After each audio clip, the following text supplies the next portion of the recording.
Hi all, welcome to Surya's vlogs. இன்றைக்கி mushroom biryani எப்படி செய்யலான்னு பார்க்கலாம். தேவையான அளவுக்கு ஆயில் எடுத்துக்கோங்க. இப்போ நம்ம எடுத்து வச்சுருக்கிற ஏலக்காய், பிரிஞ்சி இலை, பட்டை, சோம்பு இந்த மசாலா ஐட்டம்லாம் வதக்கிடுங்க.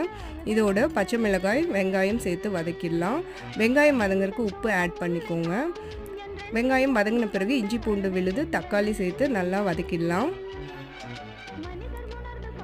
தக்காளி நல்லா வதங்கின பிறகு எடுத்து வச்சுருக்கிற மசாலாவை இதோட ஆட் பண்ணிக்கலாம். இதுக்காக குழம்பு மிளகாய்த்தூள், வரமிளகாய்த்தூள், மல்லித்தூள் இதெல்லாம் ஆட் பண்ணியிருக்கேன். நல்லா வதங்கின பிறகு இதோட மஷ்ரூம் ஆட் பண்ணிக்கலாம். மஷ்ரூமையும் நல்லா வதக்கிட்டு நம்ம எடுத்து வச்சுருக்கிற அரிசியோட இதை ஆட் பண்ணிக்கலாம். அரிசியில் தேவையான அளவுக்கு தேங்காய் பாலும் மிக்ஸ் பண்ணிக்கலாம். தேவையான அளவுக்கு தயிர், உப்பு மிக்ஸ் பண்ணி குக்கர் மூடி போட்டு 3 விசில் விட்டு இறக்கிடுங்க. இதோட நறுக்கின கொத்தமல்லி தழை, எலுமிச்சை சேர்த்து சர்வ் பண்ணலாம்.